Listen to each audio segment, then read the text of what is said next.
Unfortunately, a lot of people get the golden handcuffs where they start making too much damn money. You know what I mean? I asked for $180,000 salary. If I would have got it, maybe I never would have left. Maybe that would have put those golden handcuffs on me.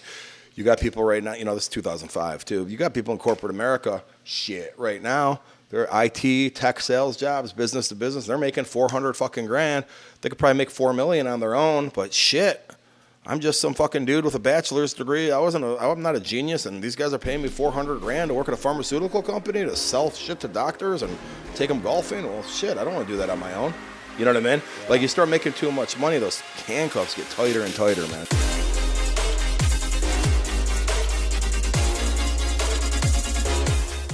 Hey guys, welcome to another episode of Chicago Real. Today we have a real treat. We have John Cerasani with 2,000% raise. John, welcome to the program, my bro. Hey man, happy to be here. Pretty pumped up. Pumped up at my house. Happy to be at my own house. You made this easy for me. Yeah, we're in his mansion. This place is incredible. Yeah. He gave me a quick tour, man. Very impressive. Not bad. And I stumbled upon John a few weeks ago, and I've been kind of chasing him a little bit. And he finally he was gracious enough to accept my invitation, and actually he invited me here.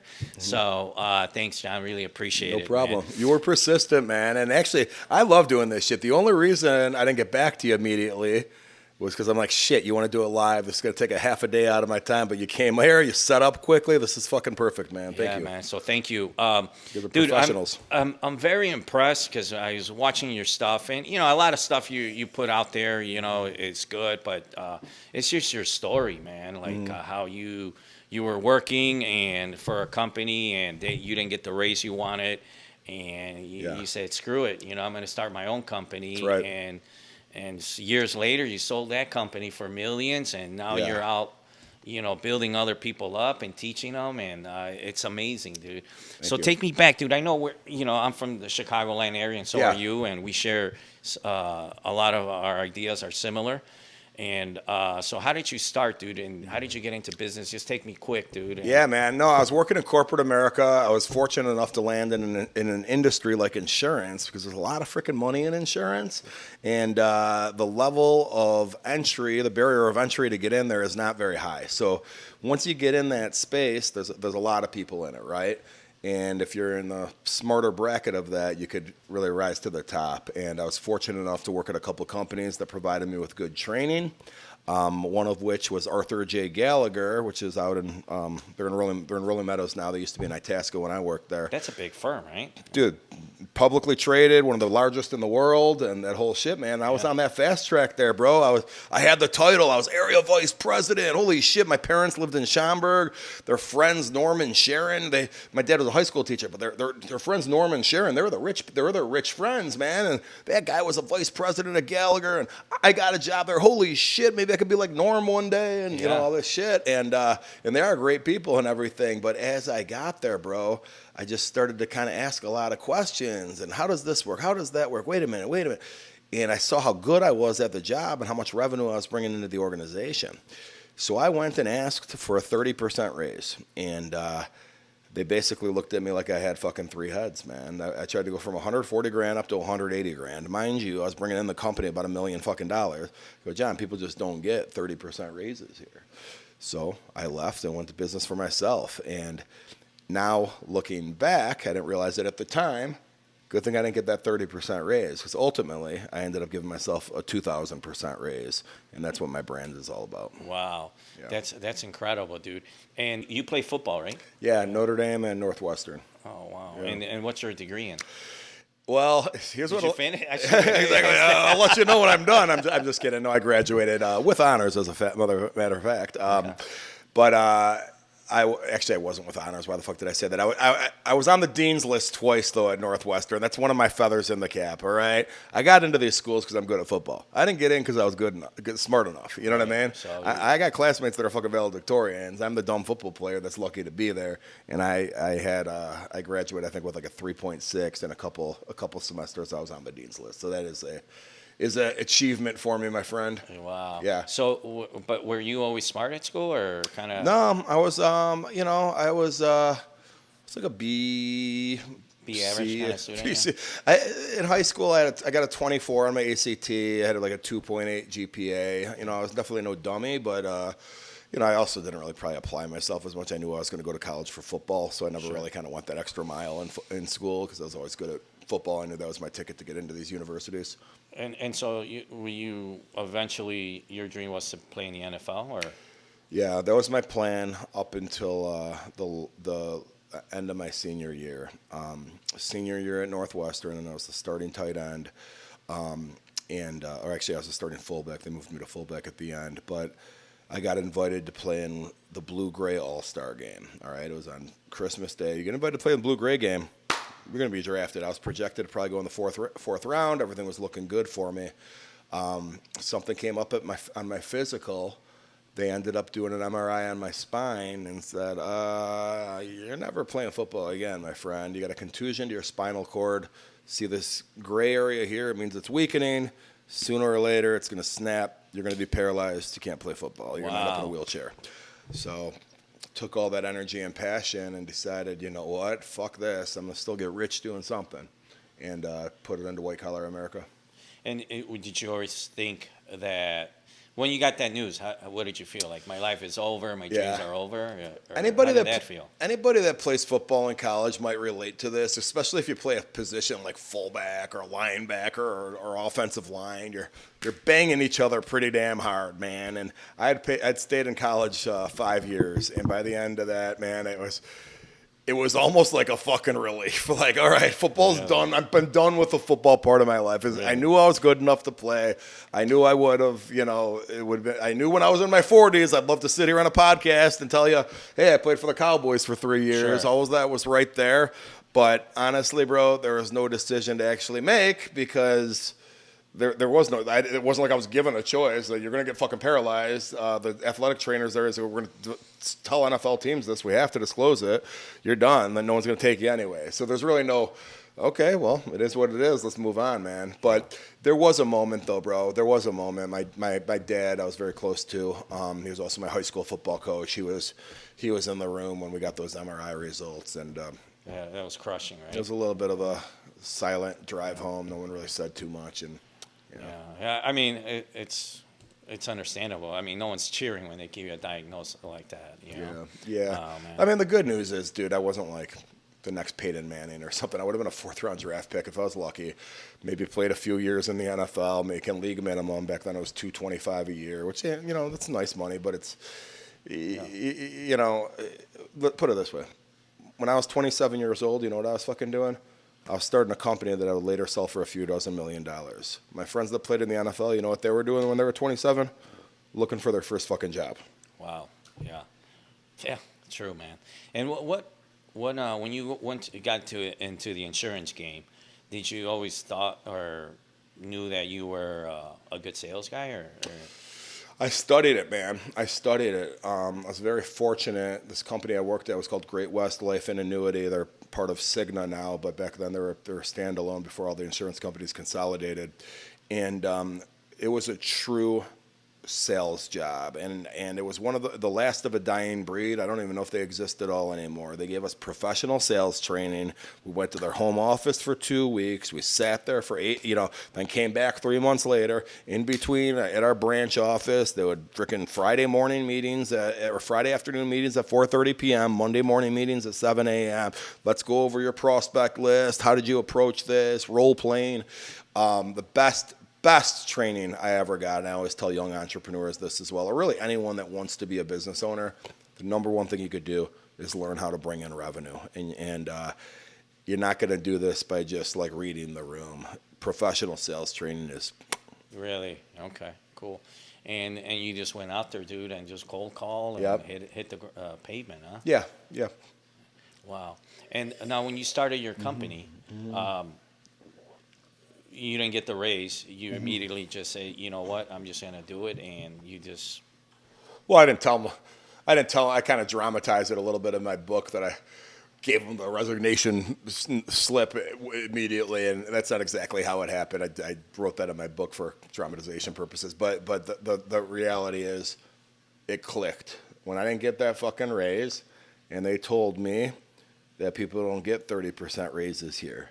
And I'm saying, okay, well, how the fuck am I ever going to get rich then? I'm not going to be able to grow my dream. Like what I started doing, Rick, is changing my life goals. They started off way up here, and the longer I worked in corporate America, I started like downsizing. Yeah, and downsizing or just what's a good word for it? Settling. You know, okay, you know what? I don't necessarily need a vacation home in California. Maybe I'll be able to afford a smaller one, maybe in Wisconsin one day when I'm 40 or something. Like I just kept changing where I want to be in life. God, yeah. You know what I mean? Yeah. And then I started doing things like relying on anything except things that I can't control.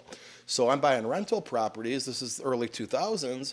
You know, I'm buying rental properties, and I have the spreadsheet together. And, well, if this one appreciates this much, and then I leverage that money and buy this, I'm going to have 50 units by 2012, and they're going to keep going up 10% a year forever. And by the time I'm 50, I'm going to be worth, you know, X millions of dollars. Well, we all saw what happened in 2008. That plan went out the freaking door. You know what I mean? Yeah. So, instead of relying on other investments to come together, instead of relying on other people's choices, yeah. you know, I decided, fuck this. I'm gonna decide paint my own destiny, keep my goals where they were instead of lowering my goals, and you know, that's what happened. Dude, it's amazing because sometimes, you know, I ask people, you know, even on the podcast or, you know, people that I just communicate with and hang out with, and what was the pivotal point that it made you shift, you know? And for you, it was that, not getting the raise you wanted. You know, for me, I remember, you know, I used to be a fireman in my 20s, and I used to work as a carpenter too, a union carpenter. And I remember one of the foremen, he was a dick, dude. And he made me feel like this big, you know. And this is, I was an apprentice, and he would like yell at me, and I just told myself, I'm never gonna work for anyone ever again, man. Yep. And that was like the beginning of my journey, right? I didn't go to college, but I'm self-taught, dude. I go to seminars, and I'm always learning, and and it's always something that kind of like with your raise, you know, that really like was your springboard. Yep.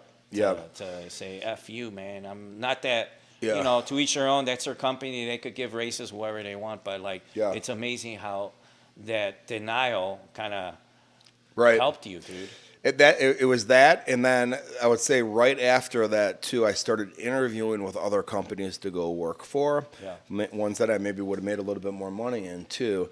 And what was interesting was they were all saying the exact same thing. When I started learning about the insurance industry, at least that phase of it, everyone had the same freaking value proposition. Well, I already worked at Gallagher. I knew it was all a bunch of bullshit. Oh, we have all these product matter experts. We have these specialists. You have access to the executive team. All shit that didn't matter for me to sell business and retain business. So I'm bringing $1 million. You're only paying me $140. Where the hell's the rest of that damn money coming from? Well, John, if you brought in $1 million over here at this company, you'd be making like 300, 400 grand. Okay, well, which one? 300. Okay, interview here. You'd be making 350 here. Okay, that's a big raise compared to Gallagher. Okay, shit. Well, wait, why am I going to get... They're saying the exact same shit Gallagher is saying, which I knew was already bullshit.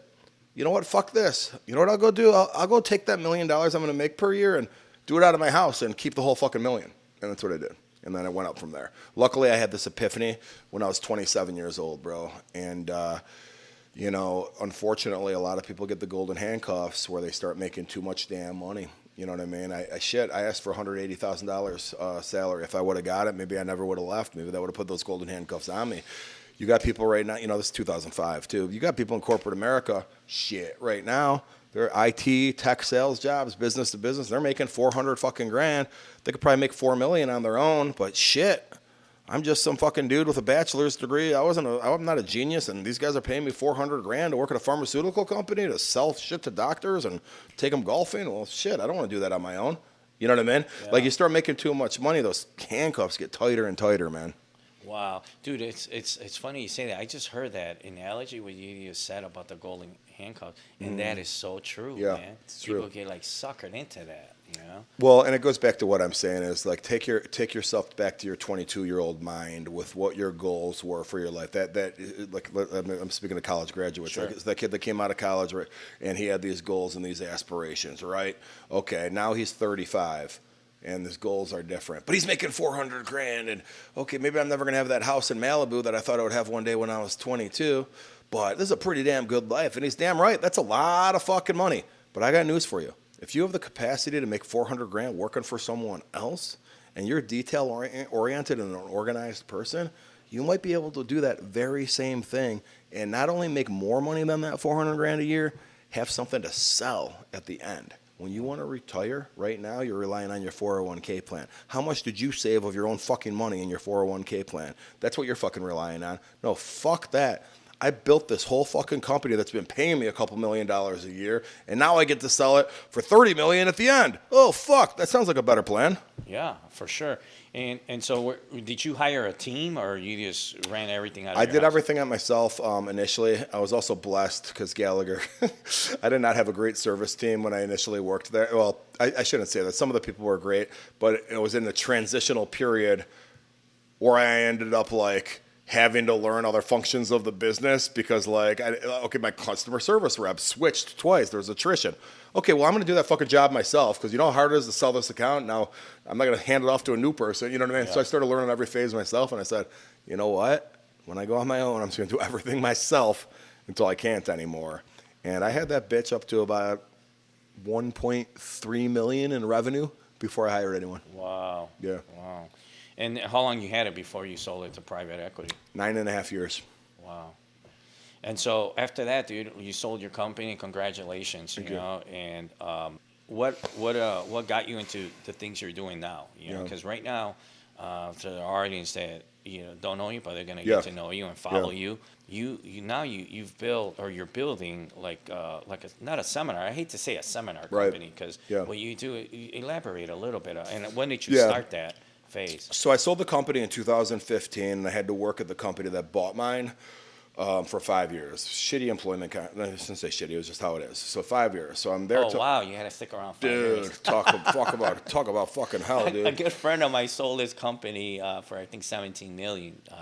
And his name's Jeff. And he did, it's very niche.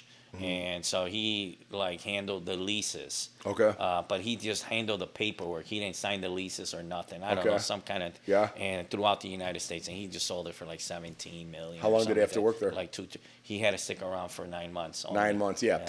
So the thing is, really what they're buying in my business, they're really buying relationships, okay? So they need you to stick around for that period of time to do what they call institutionalize the business, to have themselves so ingrained in my team's shit that after that 5-year mark, I don't matter anymore, okay? You can't do that day one because it's too much of a relationship business in insurance. It's too many options. They could just pick up and go. Anyway, so I was kind of dead man walking, ready to do something. Now, finally, I could actually enjoy my retirement. I'm hanging out, start dabbling in venture capital, dabbling in some other shit, and made a couple pretty cool investments out in Los Angeles. Now I'm hanging out with celebrities and athletes and all this shit. And it was actually fucking Zac Efron, the actor Zac Efron. Me and him are out one day. And he goes, well, dude, so are you like retired? And how old are you? And I was like 42 at the time. He's like, fucking retired at 42, what the fuck? And I told him the story, and he goes, what percent, like how much, because I go, I'm not going to talk actual numbers, John, but like, what did your income go up from like a percentage standpoint when you left to go on your own? I'm like, I guess if you put it that way, like 2,000%. I gave myself like a 2,000% raise. He goes, oh shit. And he starts telling everyone at the bar we're at, this motherfucker gave himself a 2,000% raise. He was probably just being nice and gassing me up and stuff because he knew I didn't really know anybody there. But when I started the podcast circuit, getting interviewed on other people's podcasts like this, I started saying it more, giving myself a 2,000% raise, 2,000% raise. People started gravitating towards that shit. And I'm like, you know what, dude? This has something in its fucking self, bro. This whole concept, people's eyes go, because it sounds like some 2,000% raise. What the fuck are you talking about? Like, what does that mean? And then it leads you to tell the story. And ultimately, I decided to write a book called 2,000% Raise.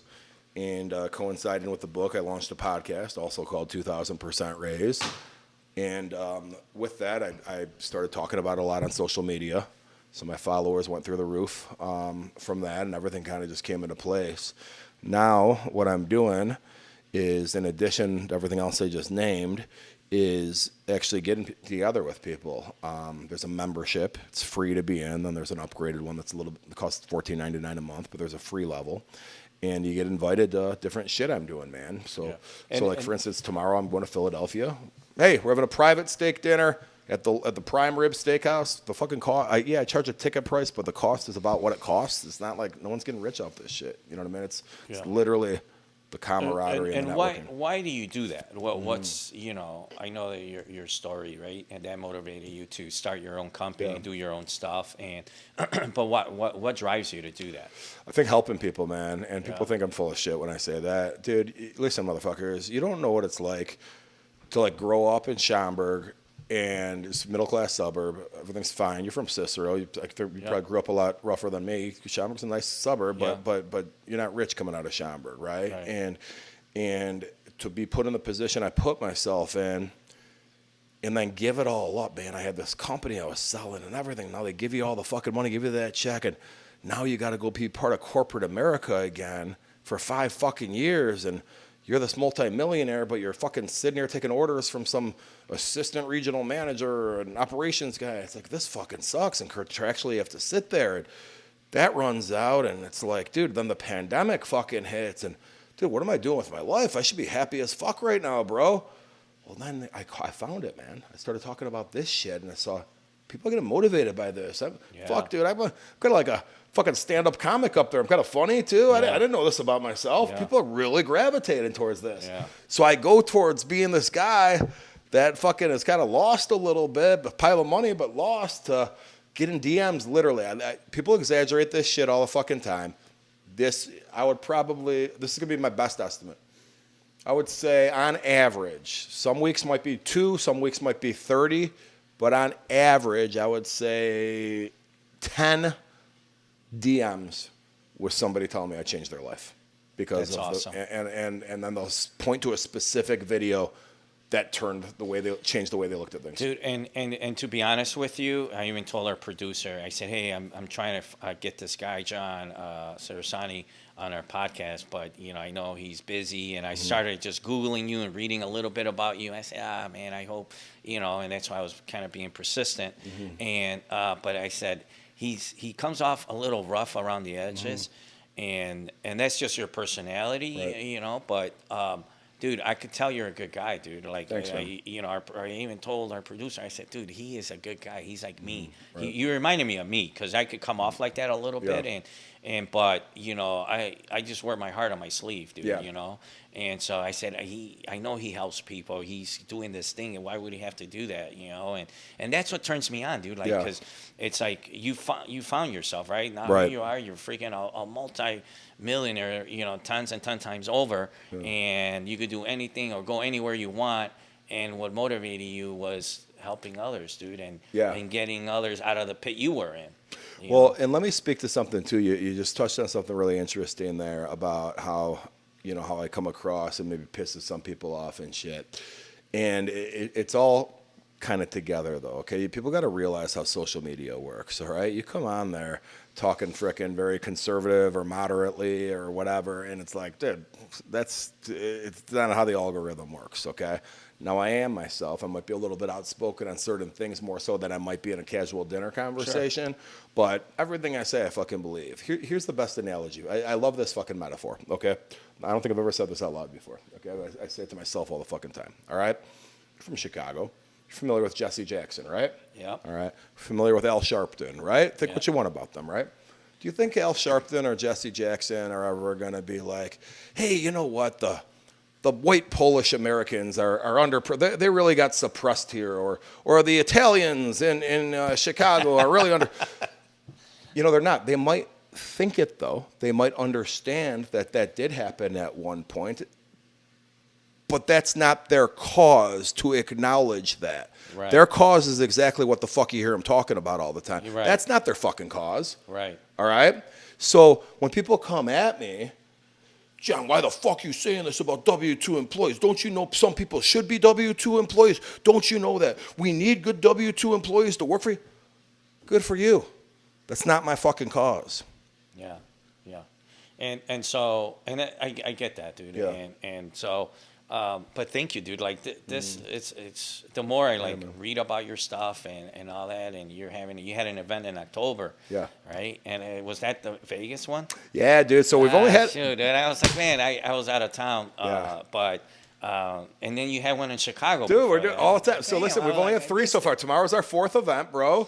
I want to get people at these things. Bro, it's a great time. Now, listen, motherfuckers, I don't want people to start showing up because it's a good deal. So we just did a thing at Chicago Prime Italian Restaurant, 5-course Italian meal, open bar, all this shit, and then with content. And I sold the tickets for $99. It fucking sold out in like 12 minutes because now I'm like, so I made a joke. I go, listen, I want people to be showing up to this shit for the right reasons, not because it's a good deal for the alcohol package, motherfuckers. Yeah. But no, man, I got to tell you, bro, when I did the Vegas one, it's ticket prices were my ticket prices, but that wasn't the issue. You still got to fly there. You got to get a fucking hotel room. Yeah. And dude, we filled the motherfucker, man, and it was a really good feeling, dude. It was a 2-day event. Everybody walked out of there feeling like hell yeah. And these events, sorry to cut you. What is it you do there? What do you teach? So nothing. So it's not like you're not gonna. So that's what I want to really make clear to everybody. You're not coming, and even if you read my book, this is about. You're putting yourself in a room with people that have one thing in common. All right, this guy might be in real estate. This guy might be have a driveway paving company. This guy might be a W-2 employee. This guy might be a doctor that's going to go on to his own practice one day. This woman might be a masseuse that works for someone else that wants to go on her own. But there's one piece of commonality in that room, and that's everybody wants to level up. Okay, so the conversations that end up happening at those damn tables, man, becomes cool. There's like this weird energy in the room. And when I tried this shit out in Chicago, I did it at the Trump Tower in Chicago in June. My Instagram was maybe about half the size of it is now.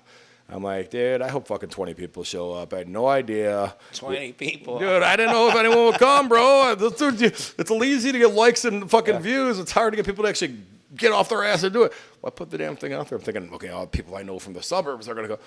I start seeing the tickets go. Motherfuckers are flying in from Miami, flying in from Texas and shit. And I'm like, holy shit. And so I learned a lot. I knew we had something there at that one. And I'm just going to keep going with it, man. It's a lot of fun. Dude, and I haven't been to one yet, but I'm definitely going to go. But what you're doing, and it's so greatly needed about leveling up. And our society is, I believe that this generation it's weak. Right. It's easy to beat them. Yeah. And it's not like, you're 10 years younger than me. I know we look the same age, but that's another story. It's got a facial today, by the way. But, dude, it's just cool, man, because, like, you don't have to do it. Right. Dealing with the ticket sales, and now you're flying out tomorrow. And just getting, what's your goal with it? Like, I know you're starting fresh, and you're gaining momentum, but what's your goal with that? It's like field of dreams, man. Build it and they will come kind of thing. I think right now it's just really for my vanity other than anything else. You got to realize, dude, when you, I would say my vanity is the only really positive thing I'm getting out of it. My vanity in the sense of helping other people and feeling good to myself about helping other people. You got to realize this, bro, and this is what people kind of fumble over a little bit, dude. I don't ever like to be too specific, but I'm worth 8 figures. So somewhere between 10 million and 99 million is my net worth, okay? Whether I make $3,000 at this fucking event or lose $2,000, and I'm only doing these events once every month or two, these are not like needle movers for me. You know what I mean? So I'd really rather just get a good room. That means more to me than making the couple grand, right?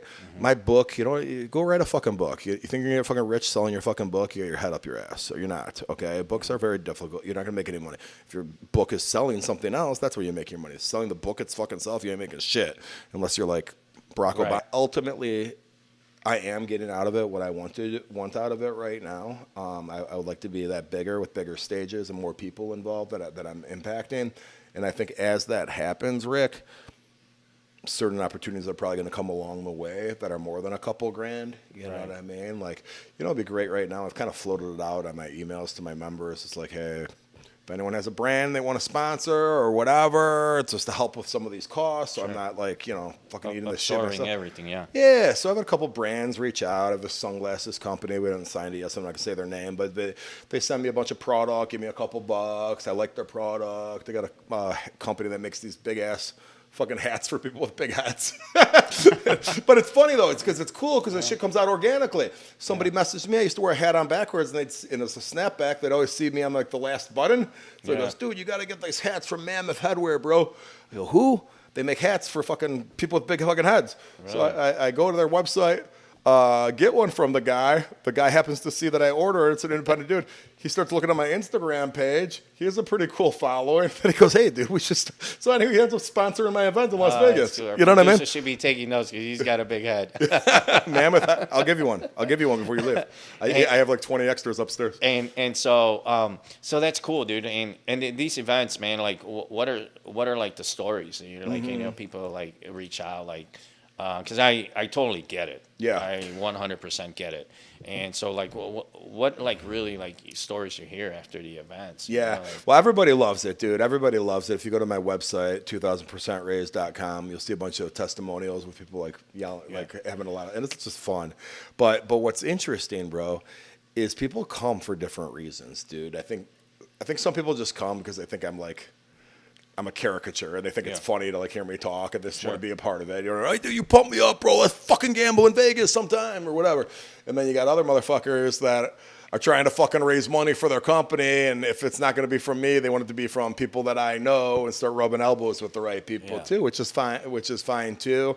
And then you got people that are just like looking for partners in business deals, or want to be there because of the fucking motivation. I got a woman coming to the thing in Philadelphia tomorrow that made it clear to me that she has no intentions of being an entrepreneur. She likes being a W-2 employee, but my videos have motivated her so much. She has multiple sclerosis, and she's lived her last 12 years of her life since she's been diagnosed being told of what she can and can't do. And she metaphorically takes my message about entrepreneurs and corporate America to use that for herself. Fucking corporate America tells you how you can be, keeps you in this box, what you can and can't do. Rise up and do something great. Don't listen to what everyone says. And metaphorically on her own, she takes that message about doctors and multiple sclerosis.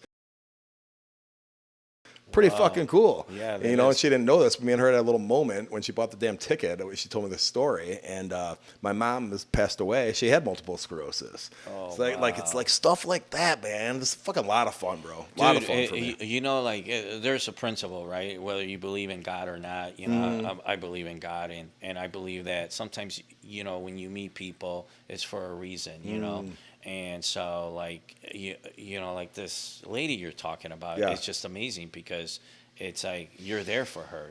I look at it like you're the gift that she's been waiting for, and she didn't even realize it. Right. That's And I used to do be involved before the pandemic. I used to do like take a lot of Americans to Central and South America, and I used to build orphanage, rescue kids. Oh, really? Oh, yeah. Wow. And so.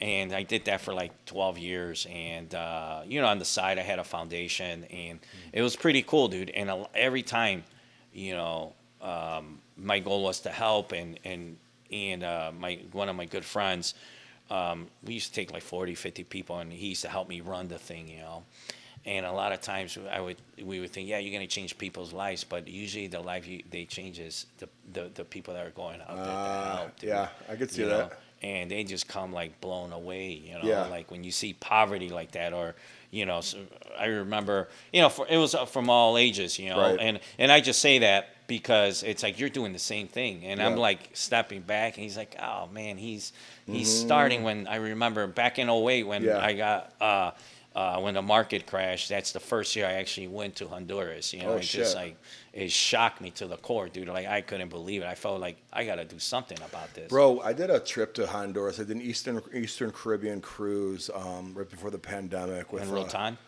the island Rotan. Yeah, wait, was that what it's called? Yeah, I said. Mm-hmm. You didn't want to leave the cruise area that we were at, so we pulled up in the cruise ship. There was a little thing there. And you could wander off of like the area that the cruise was in. And we did, walked up the little street, but very immediate. You could see the poverty. Very immediate. Yeah. Yeah. And then, so on the mainland, it's even worse. You know, like Okay. we rescue kids from the garbage dump, living in the garbage dump. It stunk, dude. And you know, So Rotan's an island? yeah, Rotan is an island. Okay. Yeah, And- it's an island off the coast of Honduras. Okay. Yeah, Yeah, so I it's know a that. vacation place. Okay. And so it's a vacation place. And I was saying it was still all poverty. yeah, it is vacation, dude. I apologize to all the Hondurans that I just offended. Nah, but it's a beautiful country. Yeah. You know, I've been to Guatemala. I've been all up in Central and South America, and but it's like, you know, that was my thing, right? And for your thing is this, you know. But I see that. I seen that in you, dude. Like Yeah. I told our producer, I was like, man, I want that guy. He's a good guy. I Yeah, can man. just see it, dude.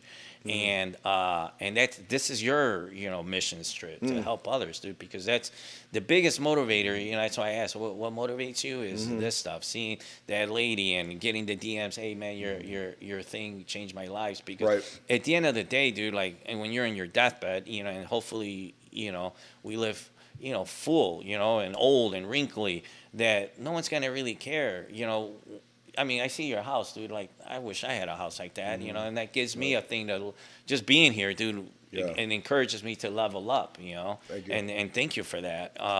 And I enjoy good things, but at the end of the day, dude, like, it ain't gonna matter until, like, all the lives you change in life. You know, that's what's really important. Right. You know, and like the Steve Jobs, he created Apple, but you know, a lot of lives were changed by that. Right. You know. Yep. And so it's just incredible, dude. And you hit it right on the head, dude. When you said, like, this lady, you know, that you're gonna meet tomorrow, it's Yep. like you change her life, dude. Yeah. Yeah. And that's like precious, man. Well, it also validates for me too, man. It's like, you know, well, what are you doing all this for? It's like sometimes I scratch my head. Why the fuck do I do this all the fucking time? But I tell you what, it sure beats the hell out of sitting around doing fucking nothing in the beginning of the pandemic. It sure beats the hell out of the last 2 years of my damn employment contract, being dead man fucking walking. The only time I've actually probably been depressed in my life, you know, like professionally at least. This fucking sucks. You know what I mean? Now, When you had tens of millions of dollars in your account, dude, you were depressed, dude. Imagine dude, that. because you know Imagine what, that. man, you go into these situations with this massive upside, and they structure the deal in a way where you have kickers, where you can make additional money on your sale the first couple of years, but the company grew. They're buying. That wasn't the only company they bought. They're buying so many of us, and we just got bigger and bigger and bigger. And there's so many personalities. And you know, I had one guy that was in the same boat as me early on. That was an acquired company. He goes, dude, and he was a little bit different stage of his life. They were looking at me like a 37-year-old that's going to be an executive helping run the company down the road. He was 60. This was his retirement plan. Well, he's you know, like, John, don't volunteer for these committees. Like, dude, fuck, they're not paying you to do this shit. Why are you helping all these people driving to Indianapolis to help someone on a sales call? Fuck that. Well, I was Mr. fucking nice guy. I was the guy saying yes to all that shit. But you start getting spread thinner and thinner and thinner, and then you become the star. Now there's animosity of the people that have been there longer or pissed. And it's like, you know what? Fuck this nonsense. I'm worth fucking what I'm worth. I'm fucking getting pissed off at you guys over. I'm just trying to help. You know what? Get me the fuck out of here. I mean, that's how it went, literally. And their version of the story would probably be pretty similar. It might just have a more positive kick to it, but I mean, that's what happened. You know, you outgrow yourself at a company like that. You know? Yeah, for sure, man. And yeah, you definitely outgrow yourself. You know, and so, dude, so you're trying to grow these event things you're doing. Yeah. And you know, what else are you involved in? I'm a single dad, man. I raised my son by myself here, and you know, that's the thing in itself. He's a little bit older now, which is, you know. Dude, do you call him, like, because if you yell for him and he's like, hey, where is he? Like, a little fucker. He's in dude. the other wing, you know, of his Dude, house. You know, for real, bro. My daughter went away to college now, so the house is a little bit freaking empty. She had 2 dogs that she took with her, so it's like, it's me and my son here. What the fuck? No, it's cool, dude. Yeah, It's just for giggles, dude. I was hoping, dude, a guy in a tuxedo with coattails. It was like, you rang. Yeah, right. Well, dude, here's my advice to anybody that plans to be, you know, that's not right now, but you plan to be rich in the future. Fuck a big house. It's a pain in the motherfucking ass, okay? Before here, I lived in the Trump Tower downtown, similarly priced probably, overlooking the river, overlooking the lake, beautiful doorman, hi sir, no sir, that kind of shit, ordering room service. Although dishwasher, bro, call the fucking maintenance guy, comes up and fixes it. You know what I mean? Literally, that's how it is there. And here, you know, yeah, I got that big backyard. I got that swimming pool. Okay, I don't have an HOA to do everything for me, though. You know It's a lot of upkeep. A lot of upkeep, man. But, dude, congrats again, dude. But it is beautiful, man. Yeah, you thanks, know? man. And so the Trump Towers, I'm glad you brought that up. You leased that, right? Or you I haven't rented out at the moment. Okay. My initial plan was I moved here in 2018. And I have 3 places in the Trump. Yeah. Because initially I was going to combine them all, and I decided not to. Anyway, I had kept one open for myself, and then after a couple of years, I'm like, this is a fucking waste of it, because you get too much money for these motherfuckers. So it's getting like not renting it out, using it once every 2 months, and it's worth like $10,000 a month. What the fuck am I doing? you know? Yeah. So that's cool. And so you go to the city a lot, or? Not as much as I used to, man. I had a lot of I had a good run from 2005 to 2018 in the city, my friend. Got the kids to prove it. No, I get it, dude. And so, so you do this venture thing, and then what else are you involved in? Like, you're looking to get a lot of cool shit, man. So one of the things to keep me busy that I started doing during the pandemic was I had put out there that I'm an angel investor, and the reality was that I was doing it very informally. And as I started writing checks to these private sector companies, like they're looking for like $10,000. I'm writing checks for like a lot more than that. And so, you know, you're really kind of like more than an angel investor. That could mean a lot of, it's semantics, right? It could mean a lot of things to different people. But I said, you know what, I should probably formalize this, start a company. Here it is here. So got a coaster here. Glencrest Global. And it's an early stage venture capital firm. And in a lot of cool shit, a lot of celebrity founders are involved. That's why I was hanging out with Zach Efron a few years ago. Pretty cool freaking stuff. It also puts me in a position to be in other deals that I maybe never would have been in, that aren't necessarily venture capital deals, but maybe real estate. So one of the ones I'm most proud of is, let me give you a little background here. Growing up, my dad was a high school teacher, okay? And we'd go on vacations, maybe the Wisconsin Dells, maybe, you know, places like Indiana Dunes, not there specifically, but places like that. Well, every couple of years, my dad would save up money, and we'd go on somewhere really nice. We thought we were fucking rich. Going to Hawaii one year, San Diego one year, you know, Myrtle Beach. Cool. Yeah, he was big on that. He'd save up his money, and we'd do that, you know. So one year we went to the Newport Beach Marriott was where we stayed at one year. I got pictures on the wall, me and my brother there as little kids and stuff, all right? My dad passes away in 2018. Well, in 2020, I get an opportunity where I'm invited to be part of an investment group that bought the Newport Beach Marriott. No kidding. I'm in the room. Cool. I'm in the room. Literally, it's a bunch of fucking like billionaires. This guy owns the fucking Chargers. This guy owns the fucking Sacramento Kings. Here's John Cerasani. Hey, I worked out of a house selling insurance. I'm just kidding. I'm that loudmouth on Instagram. Hey, but it's funny because those guys actually think I'm hilarious. But anyway, because I'm in those circles, I was invited to participate in that. So it's kind of like a homage to my parents. Hey, mom and dad, I own part of that hotel now. Man. You know. Dude, that's an amazing story, dude. Pretty cool. Yeah, man. Dude, what like when you wake up, you know, what's the first thing you think about? Like, what's the thing? Like, man, I like that's motivating. I know you have these cool things, you know, and what is it that makes you tick, dude? Yeah, I'll tell you what, man. I have the house wired with speakers, and my Spotify playlist, man, it's called Morning Motivation, and the first 2 songs on it. The first song is Michael Jackson's "Man in the Mirror." Say what you want about Michael Jackson, but listen to the song "Man in the Mirror." You're pushing yourself to you want to make the world a better place. Yeah. Take a look in the mirror and make the change. You know, you do it. What the fuck are you waiting? What are you talking about? Everyone else do it. You fucking do it. You know what I mean? Yeah. And I think Michael Jackson's speaking about himself specifically in that because he is on the top of the mountain with all this fucking money, and he is in a position to fucking do that. So I feel like I have this relation to that song that, okay, I did it now. No, I don't have his kind of money, obviously, but I am in a position to do things that are bigger than just me. So I listen to that song every morning. And then the second song on the playlist is the Beatles' Here Comes the Sun. And if you listen to the words of that song, you know, you can relate it to a lot of things. But I look at a time you're in adversity. You know, the ice is slowly melting. Here comes the sun. It's an analogy with the weather. The sun's coming. You just got to wait for it. It's coming. You know what I mean? Wow. So I'll relate That's that cool. to any adversity I'm facing. And so the thing, that's awesome, dude. Yeah. That's really cool, man. Yeah. And And if I take a long shower, I'm in the bathroom a while, I get to a third and fourth song. But those two usually, those two are musts. yeah, dude. And any books that like really like change your thinking, your mind, and Yeah, there's two books I always recommend to people, both nonfiction.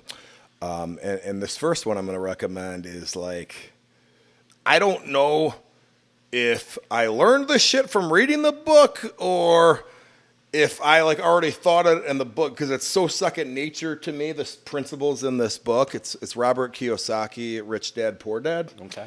And if you read that book, it's really every principle, I believe. I like to think I was in entrepreneurship and thought that way previously, and this just solidified it. But when I read that, I was so damn young that it's kind of hard to know. But you should. For a while, that was my Bible, dude. That Was book. it really? Yeah, that was the first book, a financial book that I ever read, dude. So I read it when I was like 24, and I think it's especially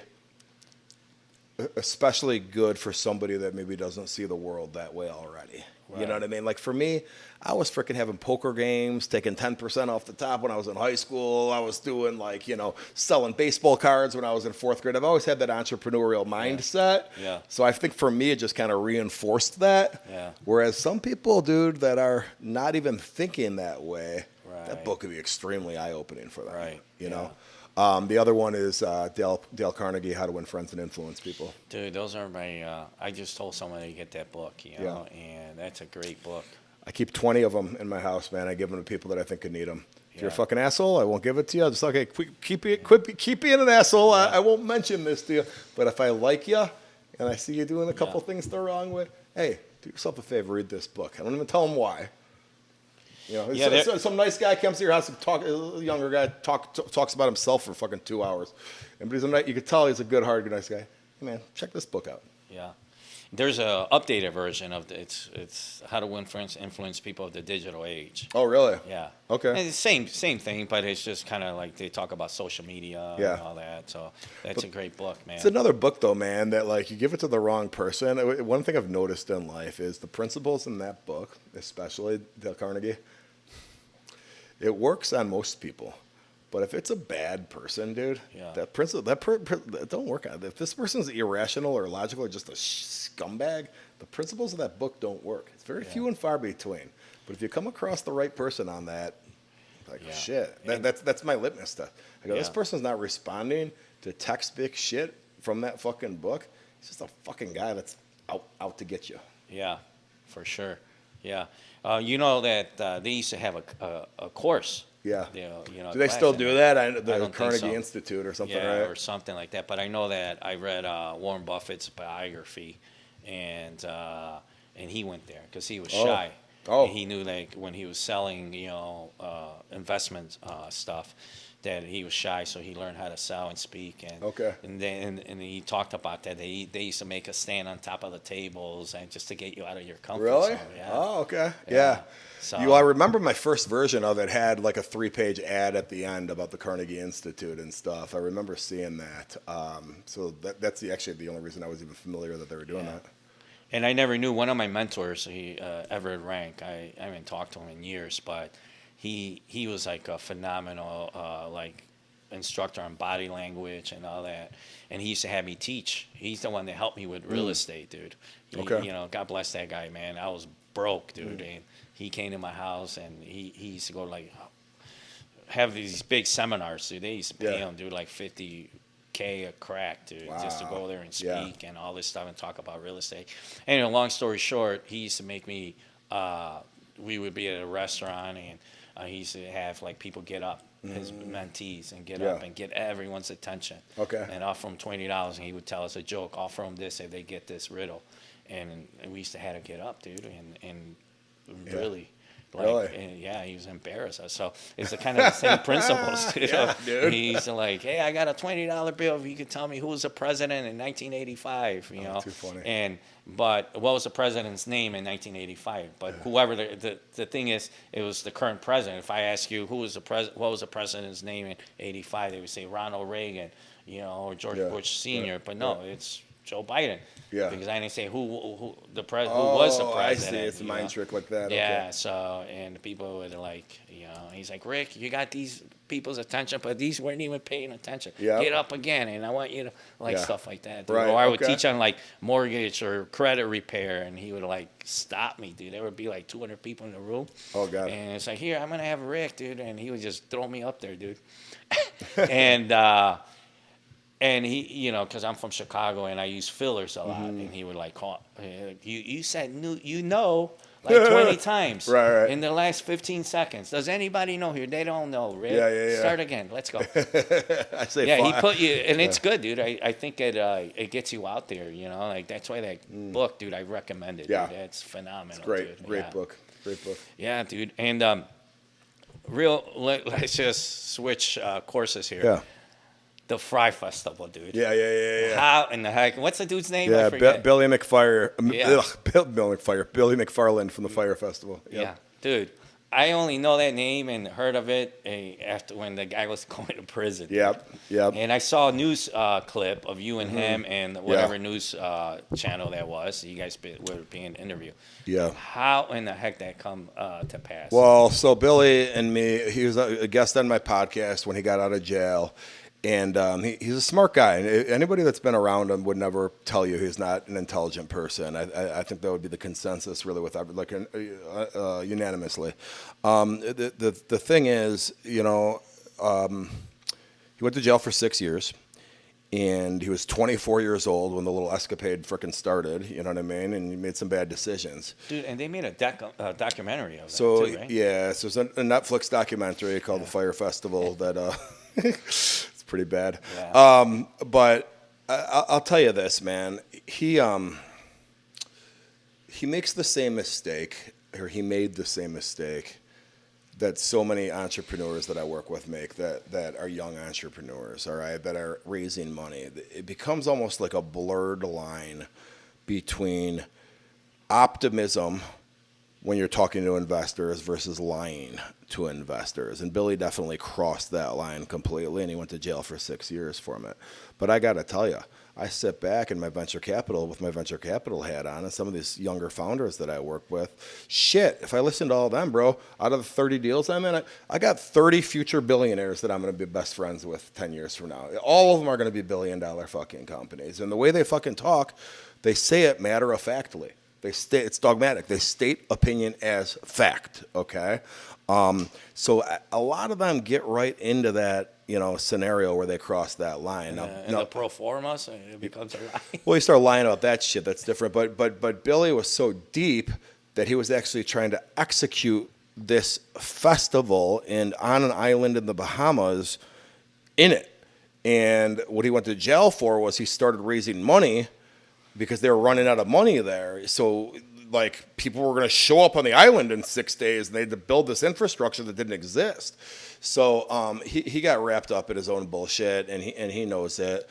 I'm involved with him because we're attempting to put together a Fyre Festival 2 on. And Billy had this great vision. You talk to people in the music industry, holy shit, that if he could have pulled that off, it would have been great. Well, there's a reason he didn't pull it off. He was underfunded, and he didn't have a festival management company involved to do the shit that he tried to do that he didn't know how to fucking do. It's a complex fucking deal.